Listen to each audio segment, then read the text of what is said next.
share my screen in a second, but before I do, Jean, do you want to call folks to approve the meeting minutes from February? Do we have a motion to approve the minutes?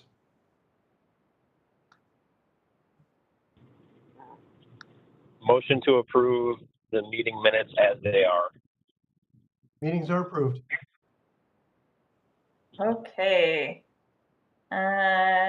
Pulling up the agenda. Give me one second to get this up, and then get all your faces back where I can see them whenever you go into speaker mode. I don't know why, but WebEx loves to close all the things. So you need chat back and participants back and all that kind of stuff. So we were having good discussion, so I didn't want to call us off. And then the other thing I need to do is, I should have already done it before we approve the minutes, but I'll start it now, which is to record the meeting. Just a reminder that we live stream this meeting, and then it's posted online afterwards. And so our agenda today is kind of two main topics, and we'll have Jean kind of lead us through the discussion with them both. But we'll talk about the route recommendation that we just made, and then really want to leave some time for discussion after we go through that. You all as a body, the CMC will vote kind of in the June timeframe on the route recommendation after the 30-day comment period on the report. And so having this body work on the things that you want Jean to report out to the CMC in terms of that recommendation. He'll give a short update this month, but for June, kind of coalescing around what we want to say. So the discussion today, staff will take that notes and have something ready for you all in June to kind of work around. So, and then we'll just touch briefly on the anti-displacement working group and what they got going on and whatnot. So, sound good? Sounds good. Okay. So, got to approve the minutes. Since we're at this kind of pivotal place in the project, I'm going to go through a little bit of how we got here. Just because when you get to the end, it's where did we come from? So, we kind of coalesced around that the area in Brooklyn Park, we were going to retain the engineering as we could, and kind of that southern Brooklyn Park around 63rd, as well as Crystal and Robbinsdale, really kind of that County Road 81 became the main thing that we've looked at over this year. And then in Minneapolis, there was the bigger decision because there's multiple options of whether we were doing West Broadway or Washington. So that, or Washington to Lowry. And kind of the overall process that we went through over the last 18 months was that it was in August of 2020 when the Met Council in Hennepin County kind of issued the kind of statement that it was time to pivot the project. And we took until March of 2021 to really talk about what that pivot meant, try to get some foundational principles together to put route recommendations out. We have our project principles and some of our goals. It was all a community process. And then we released the route options and asked if we missed anything, and then added the stations and all of that kind of stuff to get to these reports that we're talking about today. To kind of put that into time frames and rounds of engagement of what we're really seeking input on, this has been an 18-month process. And each step of the way has built upon itself to get us to a point where we can really review the route. So rounds of engagement is slide 7 for those that might be following along.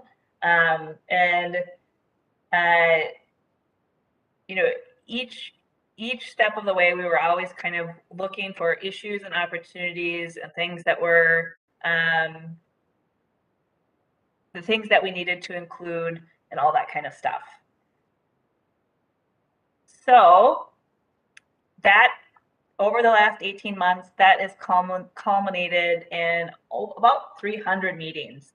And I want to acknowledge that many of you on this call, on this committee, hosted us for some of those meetings, and were very active participants in getting public participation. Overall, all of our meetings, we had about 11,000 folks.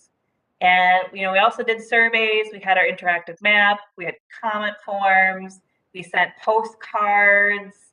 We've sent a couple rounds of postcards and just general conversations with folks. So all of this work has fed into the technical analysis that we've been doing throughout this process, and really kind of shaping the pieces that we've pulled together. Really also want to acknowledge the work of the community engagement cohort.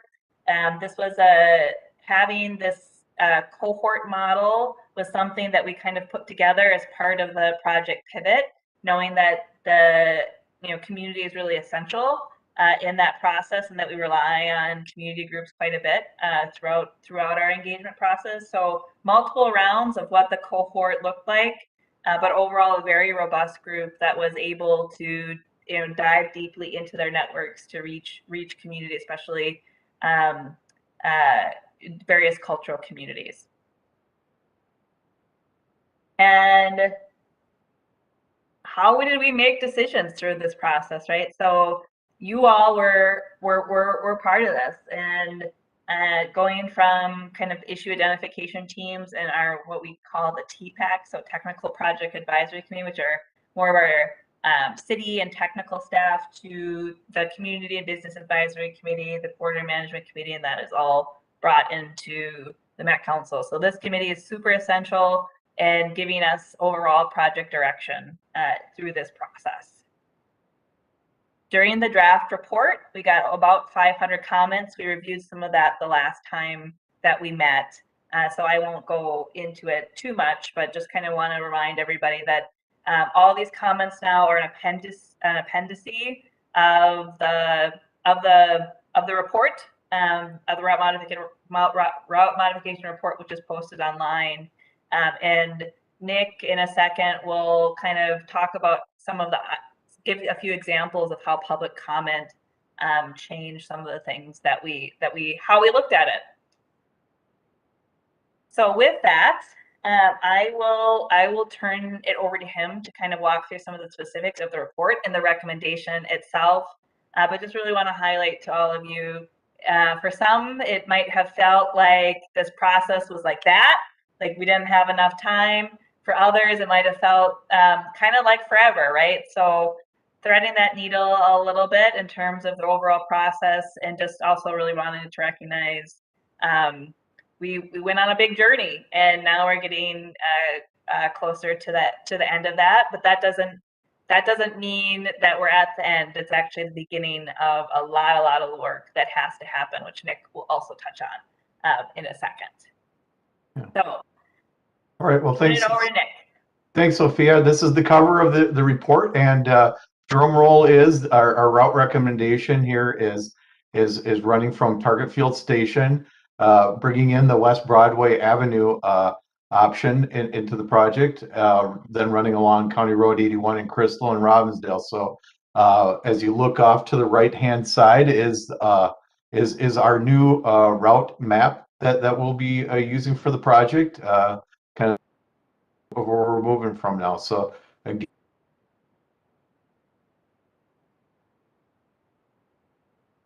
did Nick freeze for anybody else? Yeah, Sophia. Yeah, he's frozen for me. Okay, is Dan still on? Do you want to jump in for Nick? Otherwise, I can. Yes, I don't know where Nick went. Uh-oh. From just north of 6th. So Nick, we're missing most everything you're saying. Okay, let me see here. Can you hear me now? You just came back, but it completely froze. So everything that you said from reading out the recommendation, we missed. Okay. So Okay, stop me again if you can't hear me. I think we're back and running now. So, so the drum roll is route recommendation is from Target Field Station using the going along West Broadway to County Road 81, and then continue up into Brooklyn Park, where we were connecting with our existing alignment on West Broadway. So as we look at the map on the right-hand side of the screen here, that is the route map that we're moving forward with, and we'll begin our environmental and design work on. But as you look at that north end, continuing with those 4 stations that we already have in design up in Brooklyn Park, from Oak Grove Station down to 93rd Avenue, 85th, and Brooklyn Boulevard. Then as we jump over onto County Road 81, moving over from where we were on the railroad corridor, moving down 81, and what we're looking at is that grade center running in these locations, but a station area that's consistent with what we had prior in our design at 63rd, a station identified at Bass Lake Road.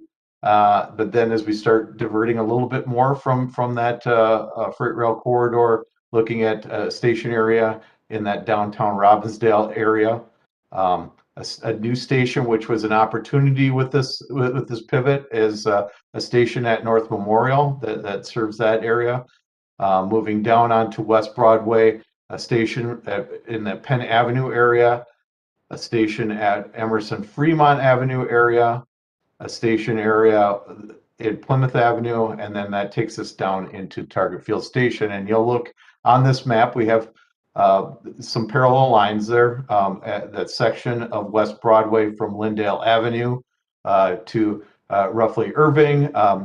We show an option where we're looking at possibly bringing First Avenue into the design and evaluating how that could help us through that area where it's a little bit more constrained and give us some options. And then as we get farther down, there's a little triangle as we get down towards Target Field Station, where we're looking at how we get off of Target Field Station and start moving north through there, of looking at a 7th Avenue that would get us over to 94, and then we'd have a bridge across. Or do we continue down also Memorial Highway, turn up Lyndale Avenue, and then cross 94 from that area? So that is our station map. So this is all in the report that we're putting out, the route modification report. This route modification report is really based off of the draft report that was released in March, and we've had time to discuss, and people have taken a look at. So it documents the overall process that we've had as we've been meeting with the public, with this group here, with our advisory committees, with our project partners out there, and the feedback that we're hearing. So we're trying to document that and make sure that we're honoring that input and the voices that we're hearing. It also provides an overview of just some of the technical work that's informing it. So we're trying to explain, why we're looking at certain areas and what the pros and cons are from a technical area. And then we've taken each one of the route options, basically the West Broadway, the Lowry, and the County Road 81 sections, that segment 2A and 2B, and we evaluate them not really so much against each other, but we evaluate them towards our project principles and our project goals. And this is a nice map to see too. Just how we pivoted from the gold line there, that was the freight rail corridor, to look at those options on West Broadway and Lowry. Look at how 81 fits in there, and how we keep the commitments from our previous project and try to transfer them over to the new project. So this is a slide I think we've shown before, but I think it's just a really good one to bring up again. As we looked at how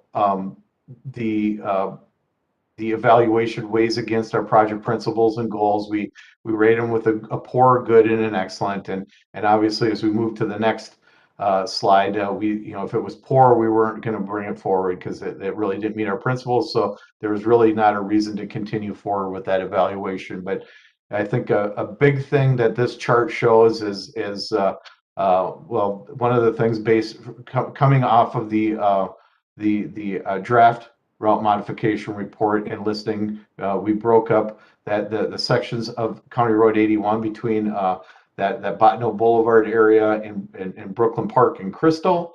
So that a little bit different context. That's all the area north of Highway 100. And then we took a look at separately the area in Robbinsdale south of 100 down to North Memorial and weighted those against the goals. So that area where Crystal is a little bit more highway-esque with intersections separated a little bit farther, a little bit higher speeds as we get into the downtown Robbinsdale area. It's a little different. It's a different characteristic being in a downtown environment, closer intersections through there, and a little bit slower speeds in that area. And so then as you go over on the right-hand side of the graphic, this is really kind of what brings us down here, that we have the Lowry route and the West Broadway route, and both of those were excellent routes as we evaluated them for our project principles, but West Broadway just stood out a little bit better. And really when you look at how it supports the community's development goals and you know how we can address equity and reduce some of the economic disparities. So here is some things that we've heard, you know, can everybody still hear me? Okay, just making sure. I thought I heard something. So, you know, some of the comments that we got back on the report, you know, one was that last graphic that we've updated to, you know, incorporate some more segments for evaluation. But, you know, some of the materials that we had in the into the previous report, like these walk sheds based on, you know, the station areas along the alignments. One of the things people pointed out was as you're looking at that Lowry route, you know, are you really taking into account the physical barriers that are out there? So what this map shows here, as you go along the 94 along Washington Avenue North and South, people say, yeah, that, you know, we had some station locations there, but they were really barrier because that walk shed was on the other side of 94. And that's really a physical barrier for folks that have to walk down, you know, find the bridge cross and then go back to where a station would be. So, you know, those are some of the things that we identified that could be a barrier for folks to ride and use that, although it's still in that walk shed area.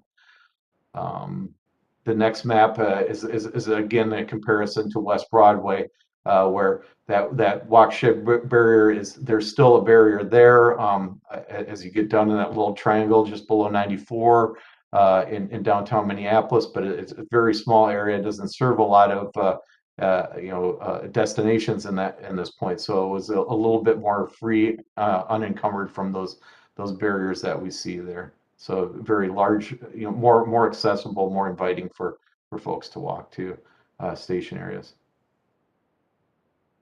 Some of the other things that we looked in here is really just pointing out some of the regional destinations and how they weigh between the two routes, and I think this is where West Broadway really stood out also, that it's a vibrant cultural economic corridor, you know, through this area. So, and it has you know, quite a few more destinations, whether they're places of worship or cultural places like the Capri Theater along there. So a lot more opportunities for destinations and serving the public there, and really for you know, to meet the community's goals for development.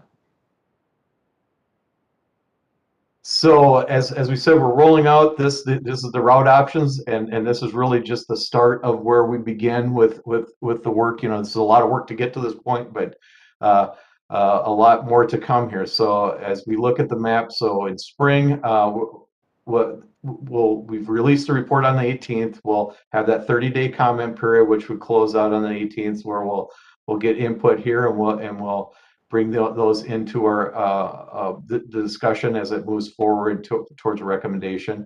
But as we begin in summer, so you can see in the blue, we are here. We're finishing up that identifying the community supported route. But now the environmental work, the engineering work, all the station area planning work begins. So in the green area, where we jump into our environmental review, you know, that we've got a 1.5 to 2 years of environmental work where we start identifying where the project impacts could be, and how we would mitigate for them. Within that time frame, likely, a year from now, next spring would be a municipal consent process where the cities weigh in on the support of the design and where we're at. And then we also begin our engineering work here. Right now, the work that we've done, if we characterize it as a percentage of the engineering work we've done, we're like less than 5% along most of that new area of alignment. So now is where we really need to dive into that and start having more detailed engineering design to identify where stations are, how we get folks to those stations, pedestrians and bicycles, and how things will move through the area. And then we also have that stationary planning involved in this. Then we'll move into finishing up the engineering documentation, continue on with station area planning, the areas around the station and how those would develop out. And then a few years out here, that likely 2025 timeframe around in there would be when we hope to have our full funding, federal funding for the project and start construction.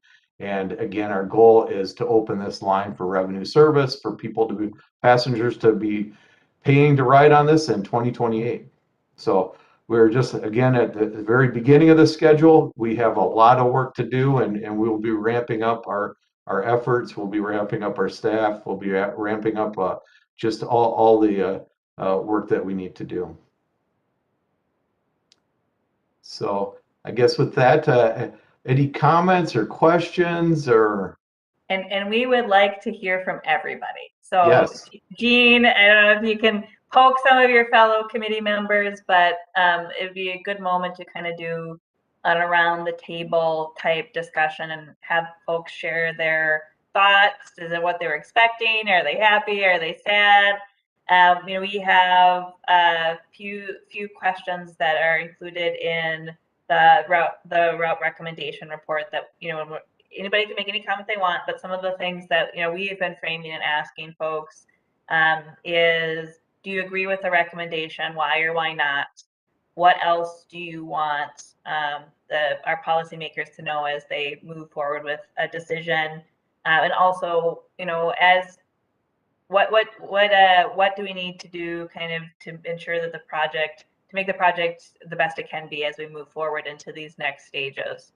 And some of the things we've already talked about in this committee that we know that are happening later, but just really want to I'll actually stop presenting real quick unless there's questions, just so that we can focus on the discussion. And like we said before, we're taking meeting minutes, but we will extract your comments from those meeting minutes to kind of put a framework together of really what you all want translated to the Corridor Management Committee in June, when we work towards actually adopting the staff recommendation that's presented to you today.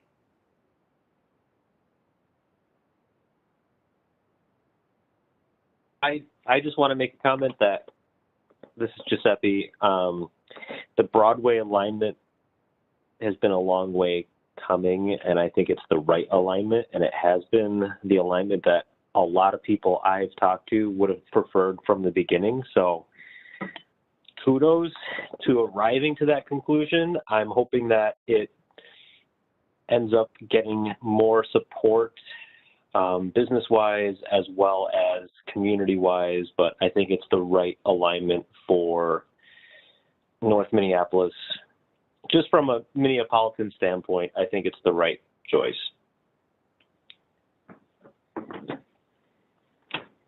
Well, always glad when it works out that way. But thank you, Giuseppe. Other thoughts? I think Ken has his hand up. No?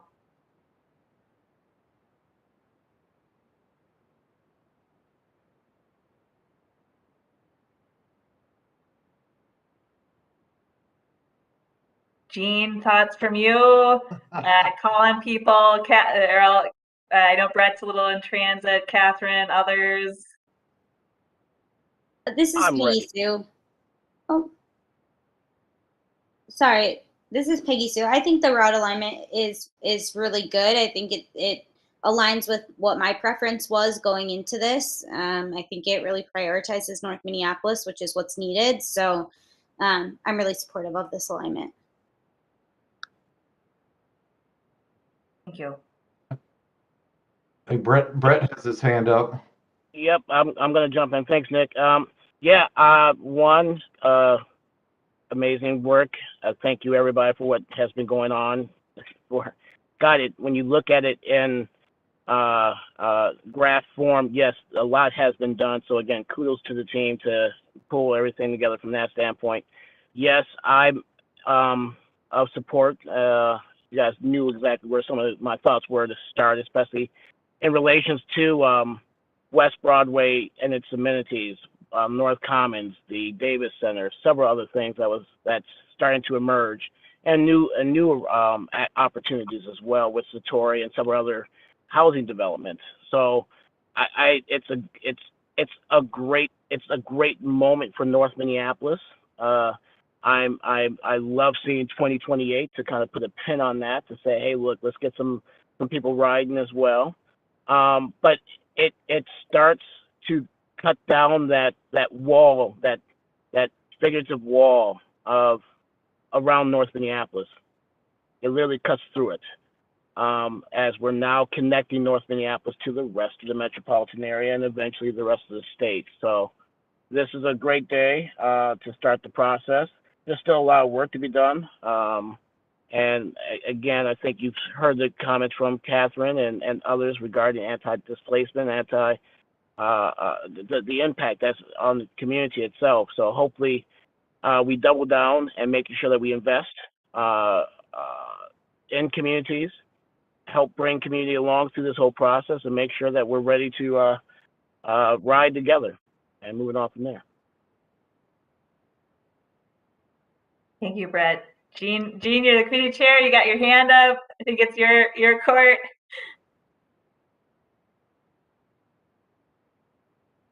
Oh, can't hear you. Is that better? Yep. Okay, good. I've never ridden mass transit, okay? And I've always been in favor of this from day one. So I'm kind of an oddball because, you know, I don't bike, I don't scooter, I don't bus, I don't rail, but this is a valuable, important, fundamental issue in the growth of our cities, especially for North Minneapolis. I'm very happy that they chose that route. I understand the straight line going through Robbinsdale. Work still needs to get done, but I think overall it's a good choice. Thank you.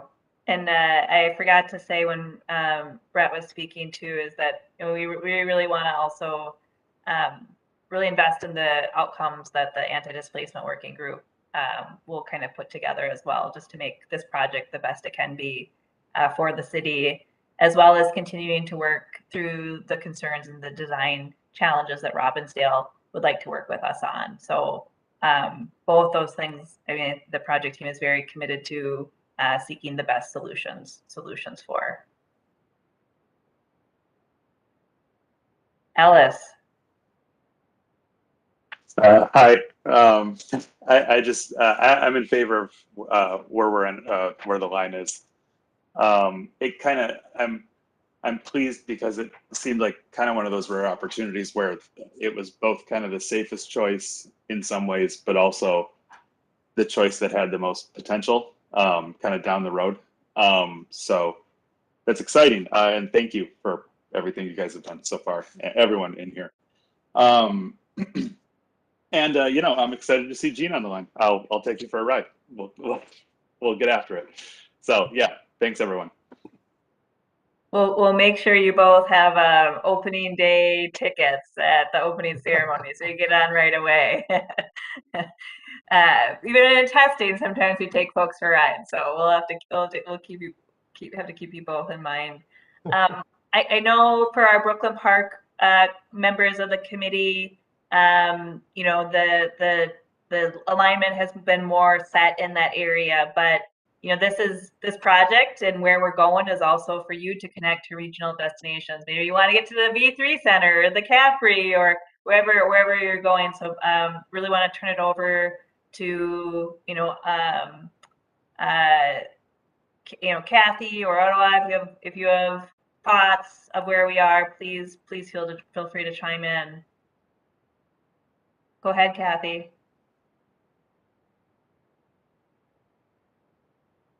Yes, I'm very excited about this, where we're at today. This has been a long journey. I've been waiting on the light rail to go live since 2018. That was the original date I was expecting. But there's a lot of opportunities, I think, for the community and businesses in our community. I would say that as we move forward with the project, one of the things that's really important to Brooklyn Park is the east-west connectivity, making sure that we're able to connect to the routes and serve more people.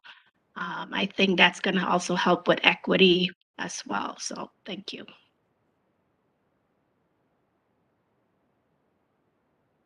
There's a few of you that we haven't heard from. I know there's Catherine and Ken as well on the phone. I don't know if either of you want to share. We might have lost Ken. If either of you want to share any comments. Catherine, I know the anti-displacement work is important to you, and we're not necessarily getting it done as fast as you want. So all things that we want to hear. And this is Ken. I'll just say that I'm just happy we're at this point, and I'm looking forward to really kind of rolling up our sleeves and getting the rest done. Thank you, Ken. And Catherine, I saw you speaking, but I think you were on mute. I can't hear you.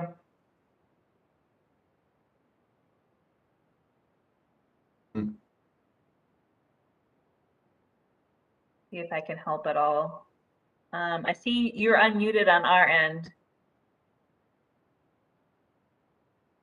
Oh, we can't hear you. No, you are unmuted. It might be something that the speaker isn't picking up. You can go into your audio and video settings, and then there's a speaker and microphone setting or a switch audio. Those are both options sometimes to connect.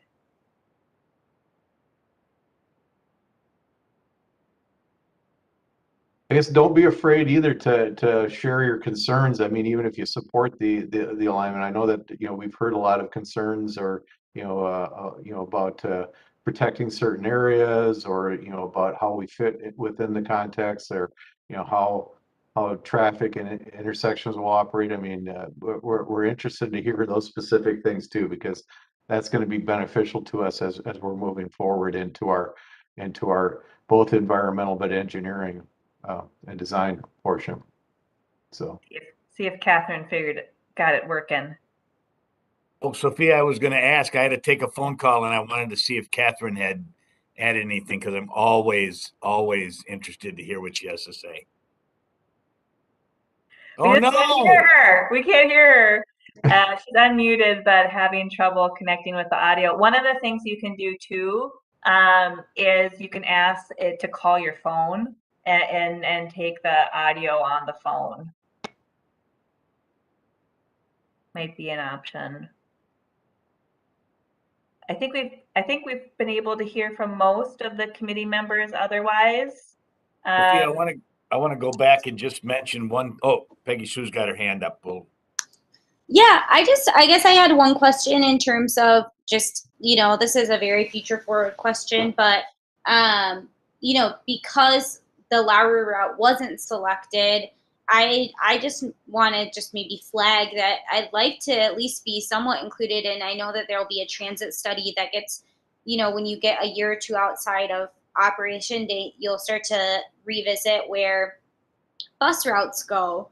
And I think it would be really helpful to be a part of that conversation, at least from being in this group, because you know, there are some destinations and future destinations that aren't going to be included now because light rail doesn't run this way. So, you know, there's quite a lot of investment in terms of like bus rapid transit down here, but also like Upper Harbor Terminal. Like I'm very much looking forward to that study as well, thinking about routing buses along the line, because we definitely have a lack of transit in like multi-directional transit in like Ward 4. So just thinking about getting from like, you know, my house to even to Upper Harbor Terminal is not transit accessible. But so from getting people to light rail to Upper Harbor Terminal is definitely not accessible.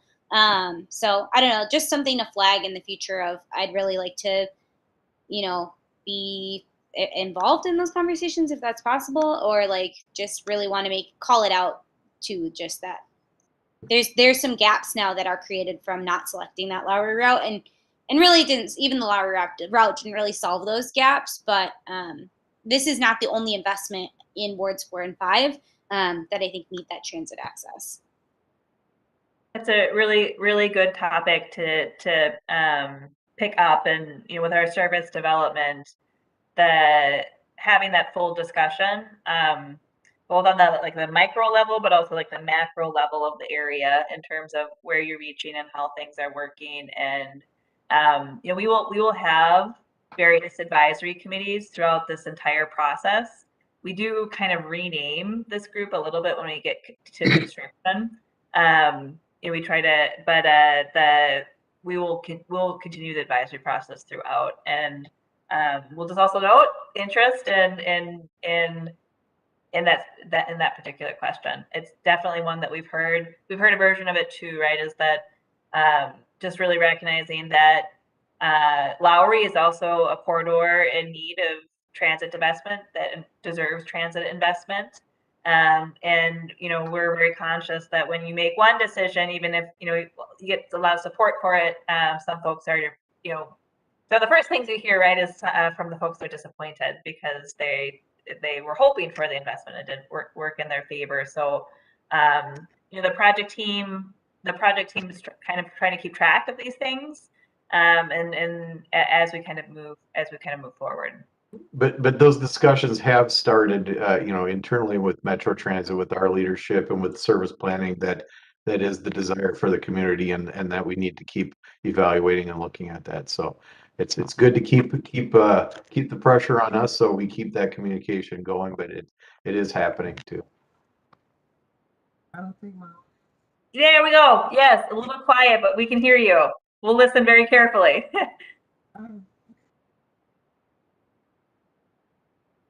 Oh, We just lost you again, Catherine. it was working, and now we can't hear you. Yeah, it's cutting in and out.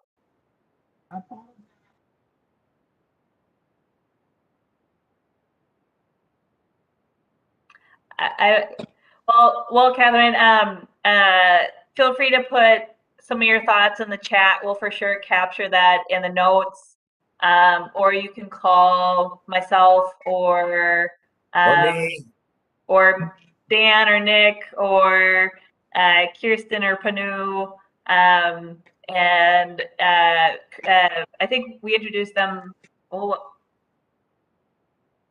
I think they've been introduced to everybody, but not. I'll just have them quick pop on their cameras. Sorry for the so there are two outreach coordinators. Panu is covering North Minneapolis and Brooklyn Park, and she supports the Business Advisory Committee. And then Kirsten is the Robbinsdale and Crystal coordinator, and she supports this committee. So you probably all saw communications coming from her instead of me. And so she's also an amazing resource for the two of you. So I don't know if you guys want to add anything, but just make sure you're all connected to the committee. Good. That's great. Thank you. Yeah, I'm looking forward to working with all of you. That's good. So, Sophia, I was going to just make a mention, going back to Giuseppe's original comments about, this being a route that, serves the things that it serves, and maybe, maybe eventually should have been the route originally. And, I've reflected on that a lot, because when Nick and I and you, Sophia, and all came onto the project in 2015, it had been after the route was selected and after it was put in place, and it had been adopted by the local agencies. And I think back then, in the 2010, 2011, 2012 timeframe, I went and did a bunch of research and asked a bunch of questions. How did it get to the railroad alignment? And I think at that time, the city just and North Minneapolis maybe just really wasn't ready for that to be the case. There was a lot of Central Corridor hadn't been open yet. We were still working on in-street running LRT. The railroad became a very good corridor, and it was. I mean, the railroad route was a good route, no question about it. But it didn't serve North Memorial Hospital. It didn't serve, while it went through and skirted the neighborhoods on the west side, as it went through Theodore Wirth Park, and did serve Golden Valley, it didn't really go through the heart of North Minneapolis. And so, I mean, as we advanced the previous project, we often were questioned, how did you guys end up here, and why aren't you in North, and why didn't it go to North Memorial Hospital? So, I mean, I think it's certainly disappointing that we weren't able to move forward with the previous project. It set us back in time. It didn't allow that investment to happen, and we certainly lost many things by not moving that. What we hope to then do, though, is offset those with other things that are beneficial and that we're always able to get. So, well, Catherine, I'm very good at doing things that are no-brainers. So thank you for that. Thanks for your comments. Interesting. Yeah. I mean, one of the things we'll have to figure out is just how we going to attack construction. My guess is we will have more than one contract at a time, and we will probably be doing construction in numerous locations concurrently, right, Nick? I mean, Yeah. we'll have it either with a single contract. There are certainly times when you can go out onto the Southwest LRT project right now and see some construction in all 5 cities that the Southwest project goes through. And so we would likely have construction going on in various spots. Yeah. So I think one thing, Catherine, is as we look at as we get closer, farther in design, we look at staging. We'll look at how we put out, like Dan said, there might be a couple construction contracts out there because it is a lot of work.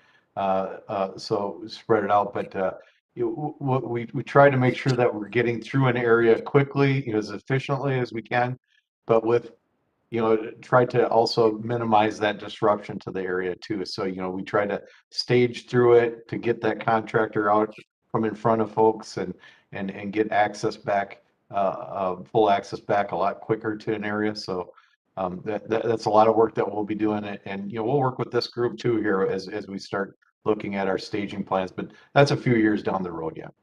And so Nick, Catherine puts in station locations, ?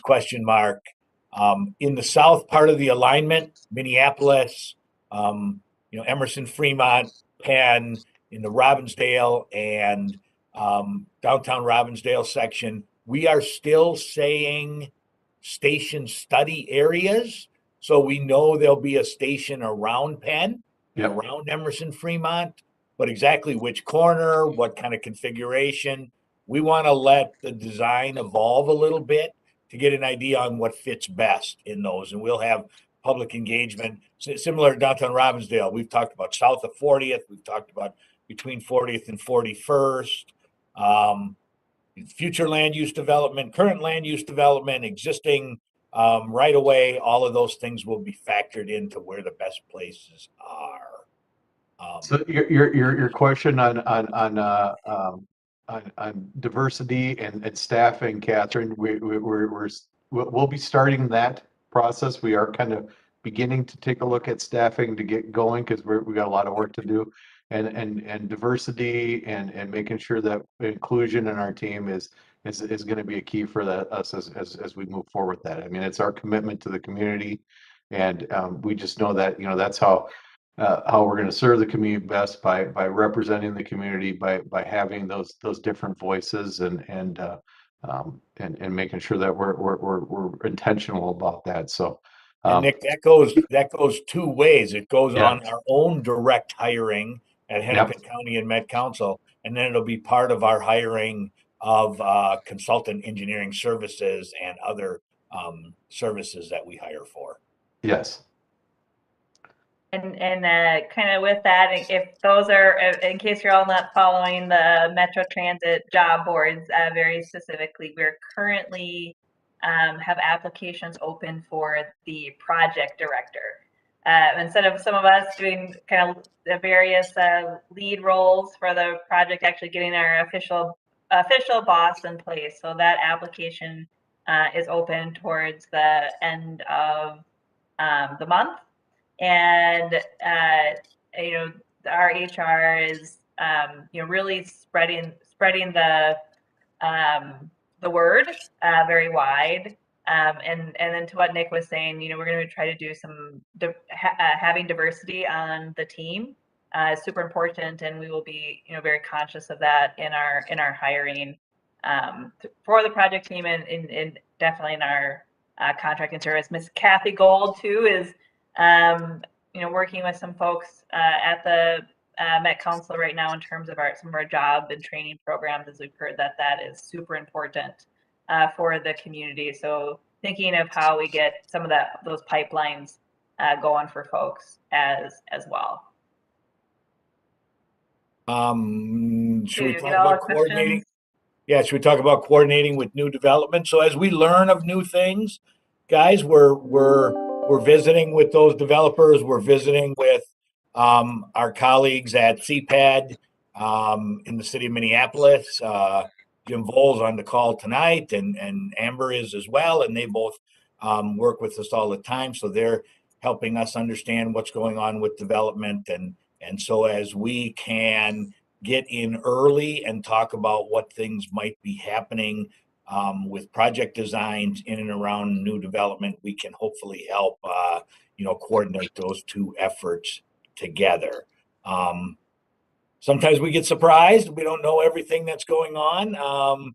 But the city does a good job of keeping us informed, and as well as just, working with a lot of different people in the community in the north side, as well as on other spots. That includes West Broadway, but we're always, whenever we visit with Crystal, whenever we visit with Robbinsdale, whenever we visit with Brooklyn Park, we always add what's going on with development along the corridor, and how can we work with those folks. And then we go out and visit with them directly.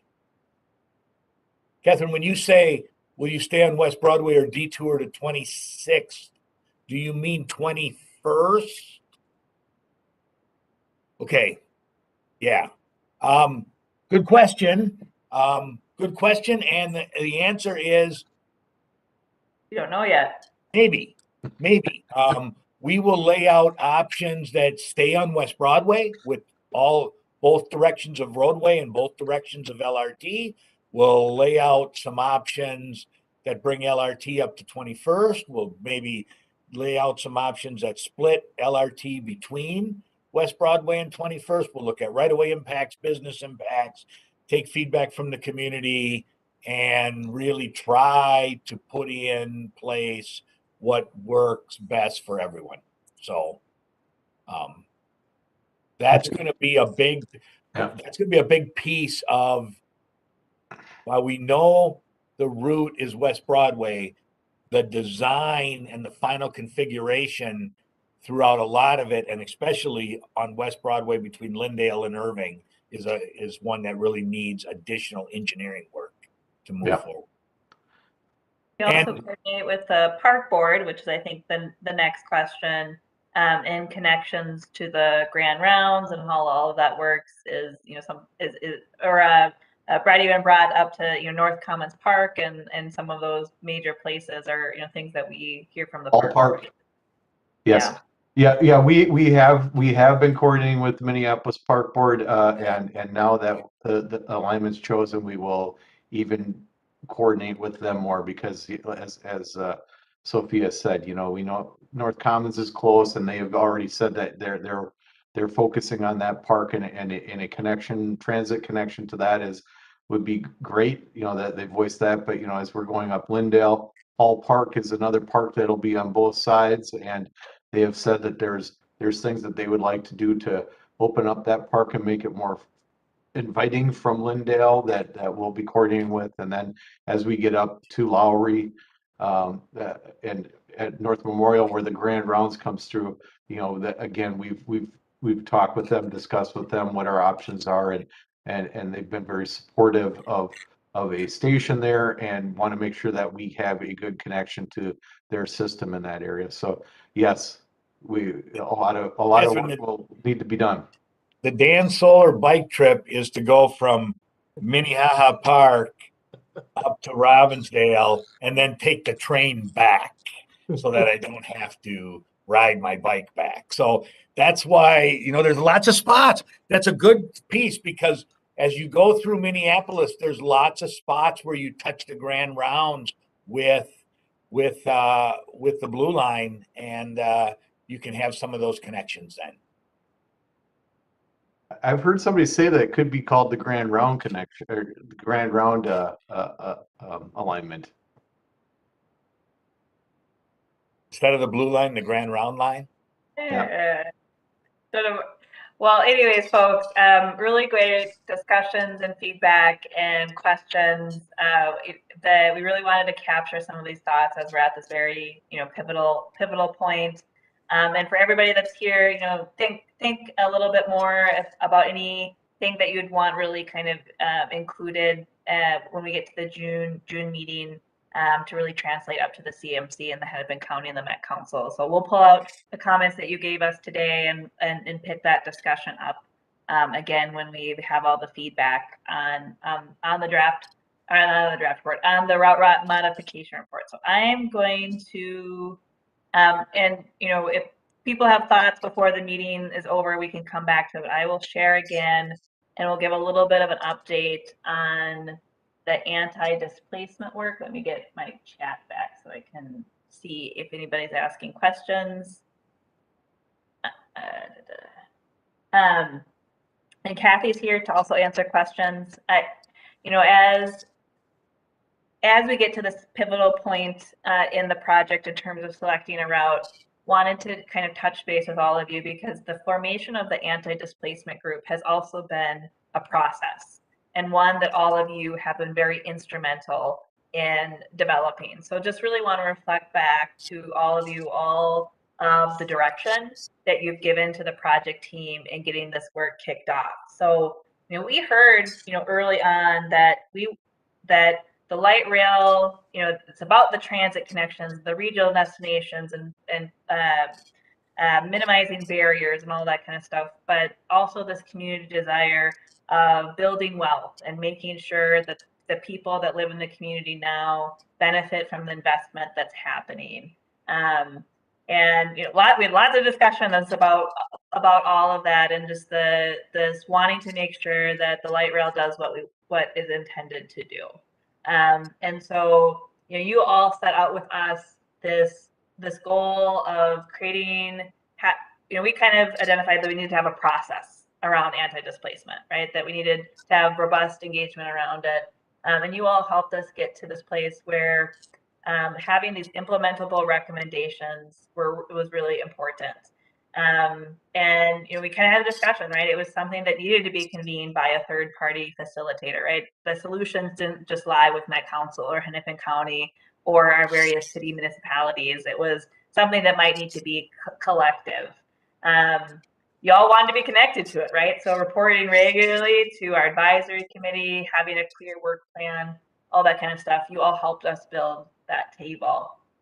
You also helped us develop the RFP. Representatives from this committee both helped. Well, the whole committee reviewed the draft RFP that we put together, the request for proposal. But then we also had members of this committee both review the applicants, as well as review, which will be the next slide, review the applicants to sit at the table. So your input helped us deliver that. And the things that you brought forth to us were included and were accomplished, right? So we heard from all of you that you didn't want this national expert to swoop in and that didn't have context of the community. So having that local expertise was important. And, you know, we heard from, you know, this group, you know, concerns about construction, right? So having this idea that all phases of the project are included was super important. So you all brought us here to this place where this anti-displacement working group is formed. We have Kira in place leading the process. We have folks at the table that represent government so that we can work out the various issues throughout the process. We have community members, we have businesses, we have philanthropic organizations. The Kira team, you know, took, we heard specifically from this body here, the CAC, the desire to have folks that might be at risk of displacement sit on the working group. And Kira took that, and there are folks that definitely represent that perspective on the committee, and that was influenced by all of you. And so right now the group has met a couple times right now to kind of get their basis going and develop some shared language. And, you know, bringing these values that are here within the general principles of the work group, right? This practical implementation, working out the tensions early in the process, so that we're successful, that we don't get to the end and it's like, what, right? It's developed through the process. And so there's been two meetings. The first one was held in March, and then there'll be one later in May to kind of start to get into the lessons learned, and then kind of going through that process of having some in the fall and then the early spring. Kira's in the midst of doing their research. They're getting some, I think, really awesome data together, as well as some national best practices and things that they've seen around, or not just in our region, but in other regions. And we anticipate coming back to this group either in the June meeting or in kind of the final meeting of this body before we kind of re-seek appointments for the CAC to hear more about their work and their outreach. So this main meeting will be kind of a lot of information, and we'll also make sure Kira will have a way for the public to listen in. Still waiting on those details, but when we have them, we will for sure share them with the committee. But long way of saying this group has a lot of process to do, but it was, you know, the efforts of community to really make the project team see that we needed to address these issues sooner than we were anticipating. And the need for a robust process that got us through it. So more to come.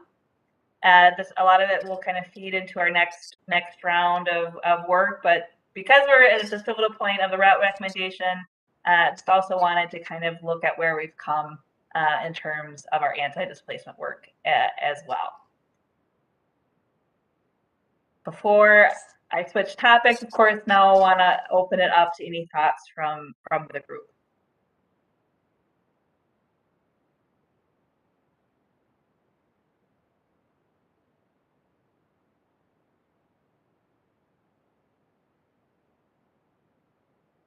Okay, quiet team today.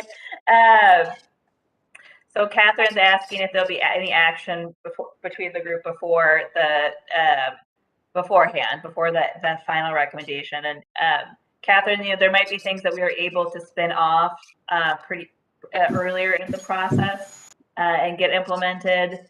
There are pieces, you know, that that we know we need to do no matter what, you know, like a robust construction support program, and we're committed to that. So there's something that the staff can start to kind of push forward.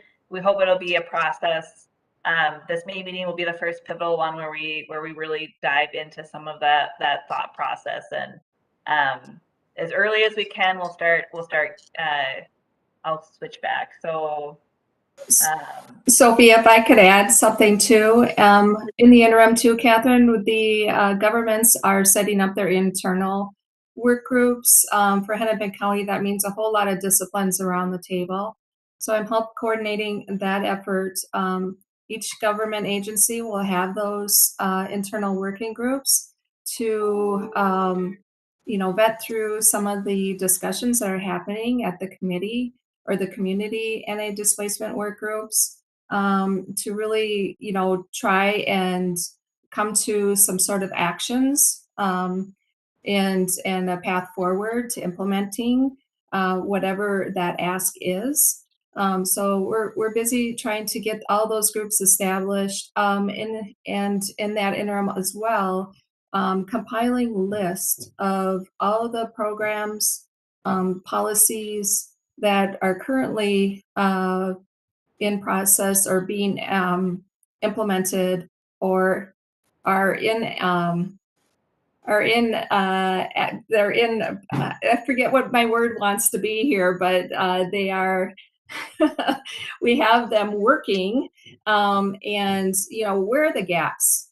Where do we really need to think creatively about solutions and investments in the corridor, you know, and that's going to be a whole gamut of things. So I want to make sure that we have the right people around the table to discuss what we have in place and how we can think creatively and differently about making a difference in the communities and having them benefit from this project. So.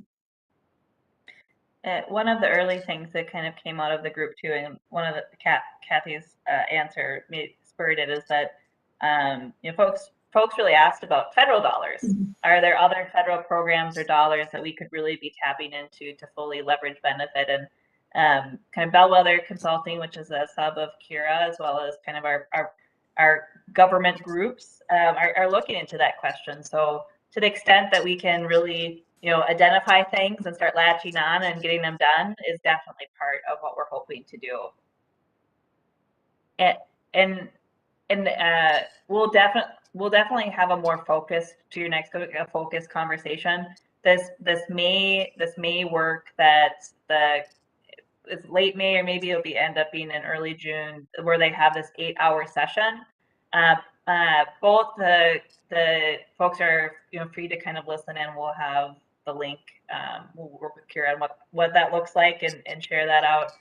But also then bringing that work back into our advisory committees to really talk about it, but wanting to give the anti-displacement working group a first crack at some of those conversations, so it can be basically reported out to you for your input.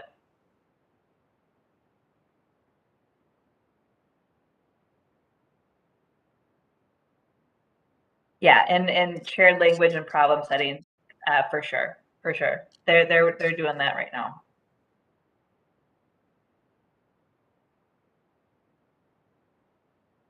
Okay, we'll leave it at the second at the end if people kind of think of questions as we go.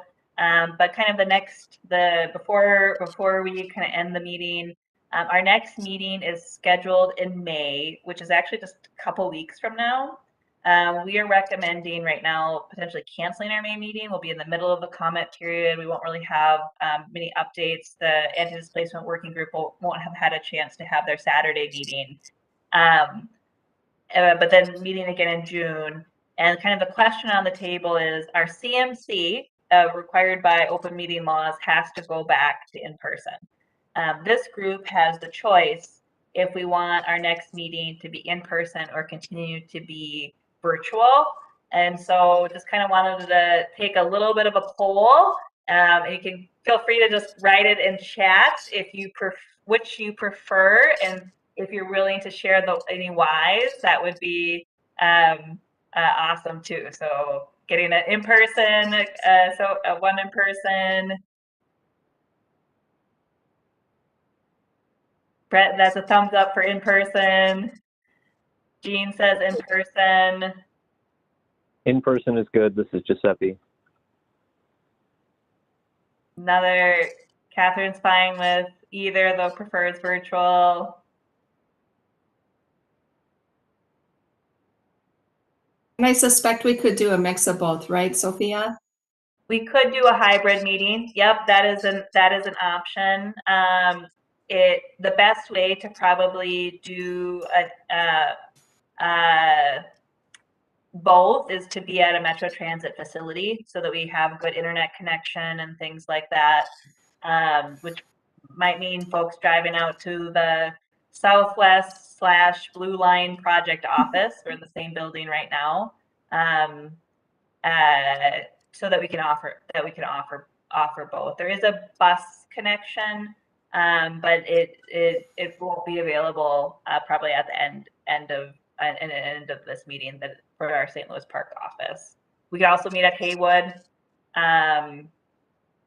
So I kind of hearing that there's a great desire for in-person, but maybe leaving the virtual option for folks to participate. So staying on WebEx. Okay, does that, Alice thumbs that up? Okay, so I think we'll pursue hosting you all at our office. Maybe I'll do the next poll for preference. Do folks prefer our Haywood facility, which is in downtown Minneapolis, kind of in the North Loop area, or if folks would prefer our Southwest project office, which is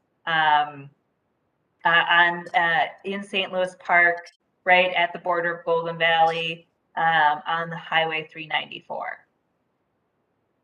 Which is where I am right now. Yeah, you could go join Dan. Any preference? We could meet in Dan's office. So I think Haywood works pretty good, Sophia. If there's parking there, it's a little closer to downtown. As long as we can reserve some parking, that's a pretty good spot. Mhm. With that, Haywood, the Haywood facility is just south of the Target or the Target Field, the Twin Stadium. So it's right on 6th Street. Right across from the Herc facility. I would suggest we look to make sure it's not on the Twins game night. Yeah, that would be a great idea. Because it does get messy. It does. And we Haywood, it's on the C line. You can get to Haywood from the C line. Many other options, but the C line connects to many of you on multiple bus lines, as well as we have visitor parking right out front. Ken prefers Haywood. Okay, I think that gives us some clear direction. I think what we'll try to do is got to look at when transportation committee is, but if we don't conflict with them, I think we could probably be in chambers at Haywood for our next meeting. We'll try to get that reserved, and then continue to provide the WebEx. So their June date is, gotta look at the calendar, it would be the first Wednesday in June, which is June 1st. The BAC is June 7th, so sometimes we end up meeting a week later so that we're in the same time frame as the BAC, but our normal meeting would be June 1st.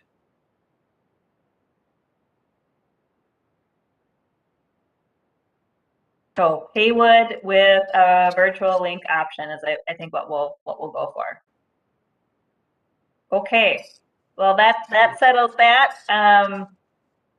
I guess last call for any thoughts from the committee. I just thank everybody for your willingness to get together in person. You know, while virtual is awesome, you get to know folks better and sometimes facilitate discussion better when we can gather as a group. So, Okay, at our June date too, we'll talk a little bit more in terms of next steps. Because this committee is chartered to basically get us through the route recommendation. And then each municipality has slightly different ways of appointing or reappointing folks. But we'll get some of that together in June as well. We'd probably want to have one more gathering of all of you. When does your tenure end? So, Catherine, the tenure ends when we basically make the action on the route, which is in June. I think we would probably want to 2028. Yeah, hey, many of you will probably continue with us. I think we probably want to have a July meeting with this group. Probably do like a parallel process where we set out applications for the new body. But also have kind of a final convening of this group to kind of both reflect on the process, what worked well with the CAC, what didn't, kind of probably hear a little bit about the anti-displacement stuff, and also kind of thank you for those that might not be continuing, thank you for your service. And then getting everybody, the new group convened in August to start out our environmental work. So the next charter will be similar